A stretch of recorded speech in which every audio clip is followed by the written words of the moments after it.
Good morning, everybody. It's a pleasure to be here, of course. And as Candy said, I am here on behalf of Dave Wilson, the Minister of Health and Wellness. And I know he would like to have been here, but when you're a minister, you got always too many things to do, and he just couldn't be in both places. And I'd also like to give regrets for Ramona Jennings, my colleague in the legislature who represents King South. She also had another commitment this morning and was torn between whether she could be here in New Minas or whether she had to be in Halifax. And because it was possible for me to be here, we shared the load in that way. But to tell you the truth, I'm delighted to be here. I am the MLA for Kings North. We're technically in Kings South, but just barely. And I've been familiar with the Evangeline Club for a long time. I have had the pleasure of being here for lunch once or twice, and I know what an important organization this is, so it's a pleasure to be here to do this announcement. I would like to say, just because we're here at the Evangeline Recreation Society, I never think about it that way. No. I think about it as the club. What I know about this place is that it's a house where fellowship occurs. It's a place where you can get a great lunch, and I've enjoyed a couple of those. I've been really impressed with the garden project that runs here, where not only do people learn some gardening skills, but turn the food that's grown here back into the lunches that people enjoy through the fall and into the winter.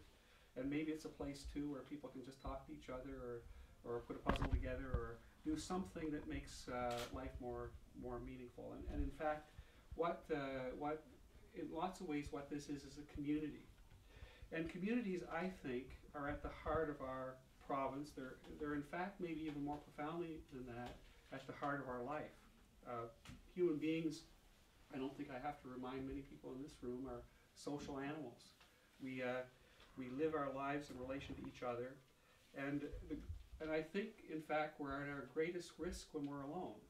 And so what the Evangeline Club does, I think, in part, is help build community and help link people who find community here with other parts of the larger community. And so that's a really, really important thing.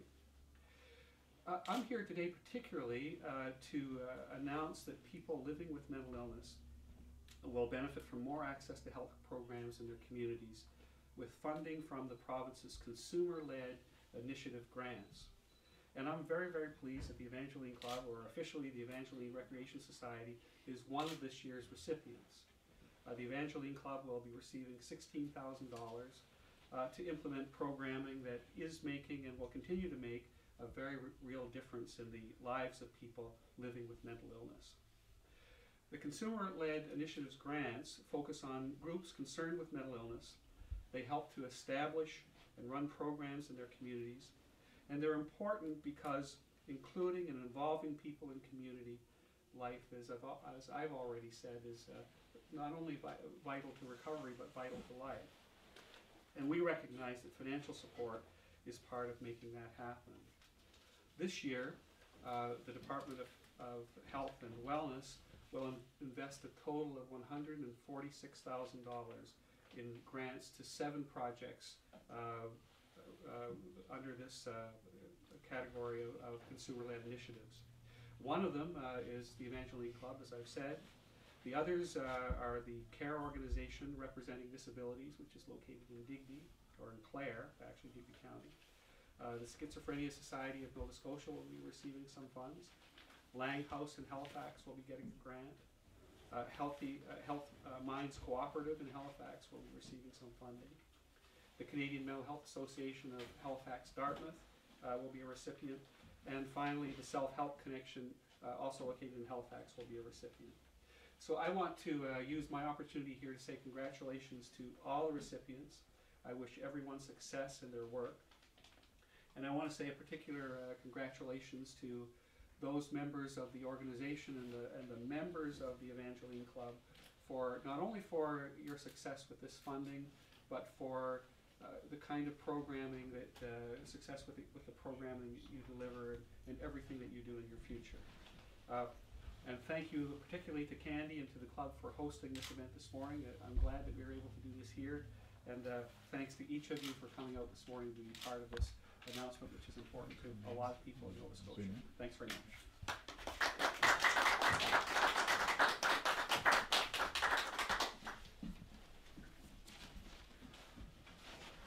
Thank you very much, Jim. At this time, I would like to say a few words about what this grant means to our organization. And one of the main things that it has done this already, has established the CAN network, and that's the Consumer Action Network. This is a non-for-profit now group of its own that is housed here in the Evangeline Club and is run by a consumer-led board of directors. And at this time, I'd like to introduce them and have them come up here. Matilda Laing is our chairperson of the board. She's our chair. Matilda. Marlene Cousins is our vice chair on this committee. Marlene.